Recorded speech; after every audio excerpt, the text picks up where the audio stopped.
Ketika kita mendengar tentang negara-negara paling damai di dunia, kita mungkin membayangkan tempat-tempat yang tenang, aman, dan harmonis. Namun, di balik ketenangan tersebut, ada beberapa fakta mengejutkan yang jarang diketahui. Dalam video kali ini, kita akan mengungkap sisi gelap dari negara-negara yang dikenal damai. Pastikan untuk menonton hingga akhir.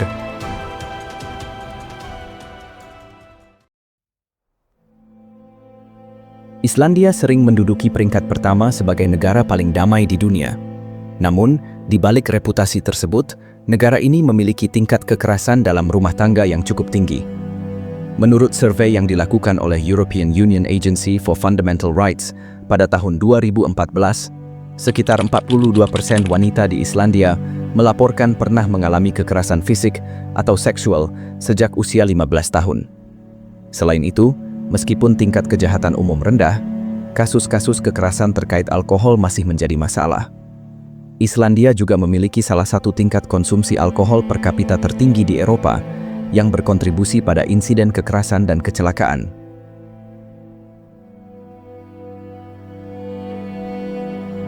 Selandia Baru dikenal dengan pemandangan alamnya yang menakjubkan dan masyarakat yang ramah. Namun, negara ini memiliki tingkat bunuh diri yang tinggi, terutama di kalangan pria muda. Data dari Kementerian Kesehatan Selandia Baru menunjukkan bahwa pada tahun 2019, tingkat bunuh diri mencapai 13,93 per 100.000 penduduk, dengan pria muda berusia 15-24 tahun memiliki tingkat tertinggi. Selain itu, isu kekerasan dalam rumah tangga juga menjadi perhatian serius. Menurut laporan dari New Zealand Family Violence Clearinghouse, sekitar 1 dari 3 wanita di Selandia Baru pernah mengalami kekerasan fisik atau seksual oleh pasangan intim dalam hidup mereka. Diskriminasi terhadap komunitas Maori, penduduk asli Selandia Baru, juga masih menjadi tantangan besar, dengan disparitas dalam kesehatan, pendidikan, dan kesejahteraan ekonomi.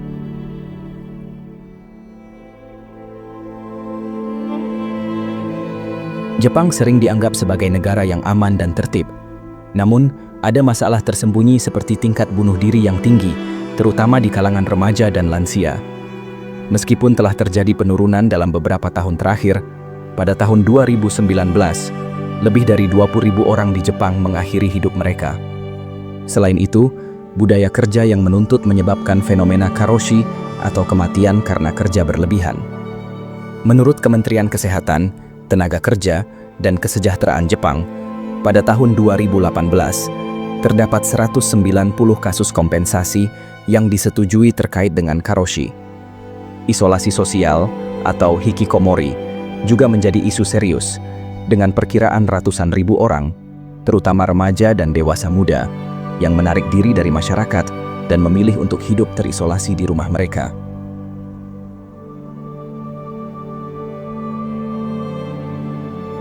Singapura dikenal dengan ketertiban dan keamanan yang tinggi.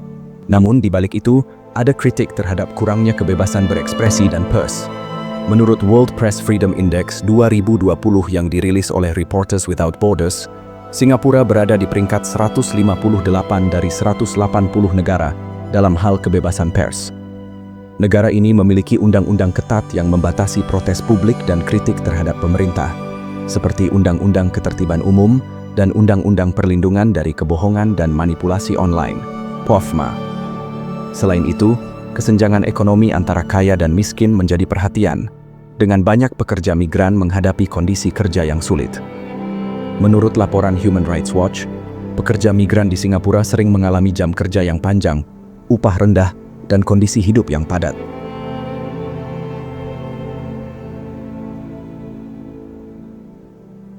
Denmark sering disebut sebagai salah satu negara paling bahagia di dunia. Namun, negara ini juga menghadapi tantangan seperti tingkat bunuh diri yang signifikan dan masalah kesehatan mental. Data dari World Health Organization menunjukkan bahwa pada tahun 2016, tingkat bunuh diri di Denmark adalah 8,6 per 100.000 penduduk. Selain itu, meskipun dikenal toleran, ada peningkatan sentimen anti-imigran dan diskriminasi terhadap minoritas. Partai-partai politik dengan platform anti-imigrasi telah mendapatkan dukungan yang signifikan dalam beberapa tahun terakhir, mencerminkan ketegangan sosial terkait integrasi dan keragaman budaya.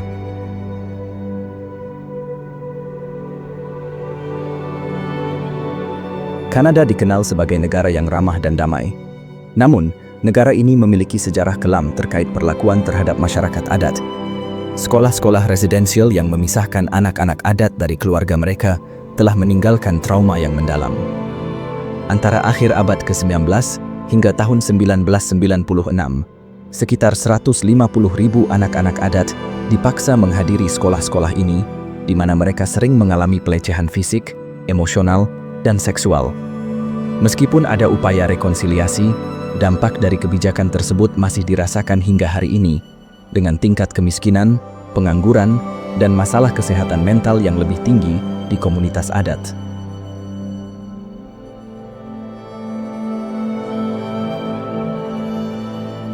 Finlandia sering dipuji karena sistem pendidikannya yang unggul dan kualitas hidup yang tinggi. Namun, negara ini memiliki tingkat kekerasan dalam rumah tangga yang cukup tinggi dibandingkan dengan negara Eropa lainnya. Menurut European Union Agency for Fundamental Rights, sekitar 30% wanita di Finlandia melaporkan pernah mengalami kekerasan fisik atau seksual oleh pasangan intim. Selain itu, meskipun tingkat kemiskinan relatif rendah, ada kelompok tertentu yang mengalami kesulitan ekonomi dan sosial, termasuk imigran dan minoritas etnis.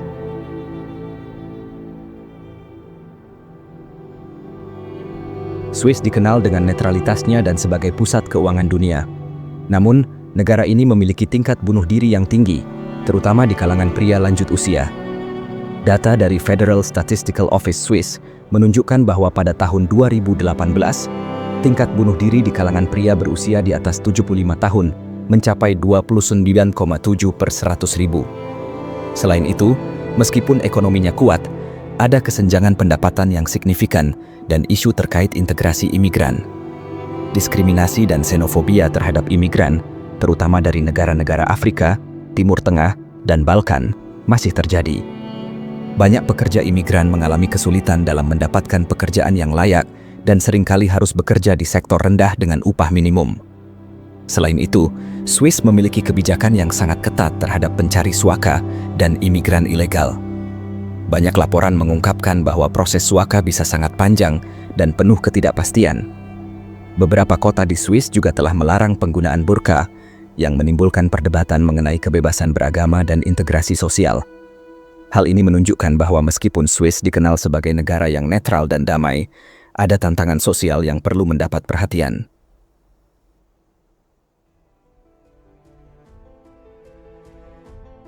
Norwegia sering dipuji sebagai negara dengan standar hidup yang tinggi dan kesejahteraan sosial yang kuat.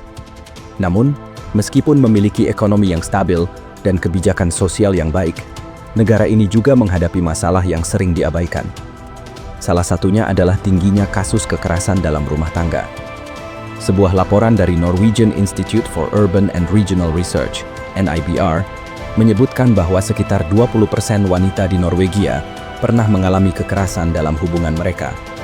Selain itu, meskipun kesejahteraan sosial tinggi, masyarakat Norwegia memiliki tingkat ketergantungan pada alkohol yang cukup besar. Konsumsi alkohol yang tinggi sering dikaitkan dengan kasus kekerasan dalam rumah tangga, serta meningkatnya angka kecelakaan lalu lintas. Selain itu, meskipun Norwegia dikenal sebagai negara yang toleran, ada peningkatan gerakan ekstremis sayap kanan yang mengkhawatirkan.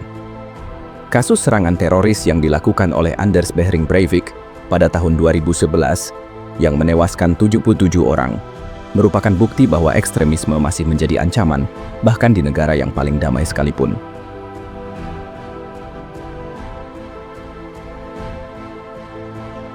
Meskipun negara-negara ini sering dianggap sebagai tempat yang paling damai di dunia, bukan berarti mereka terbebas dari masalah. Setiap negara memiliki sisi gelapnya masing-masing, entah itu dalam bentuk kekerasan dalam rumah tangga, kesenjangan sosial, ketidakadilan terhadap kelompok tertentu, atau bahkan tekanan sosial yang tinggi.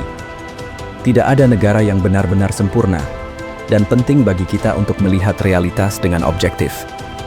Jika kita ingin memahami dunia lebih baik, kita harus berani menggali fakta-fakta yang tersembunyi di balik citra yang terlihat indah di permukaan. Bagaimana menurut kalian? Apakah ada negara lain yang menurut kalian memiliki sisi gelap yang jarang diketahui? Tulis pendapat kalian di kolom komentar. Jangan lupa like, share, dan subscribe untuk terus mendapatkan video menarik lainnya. Sampai jumpa di video berikutnya.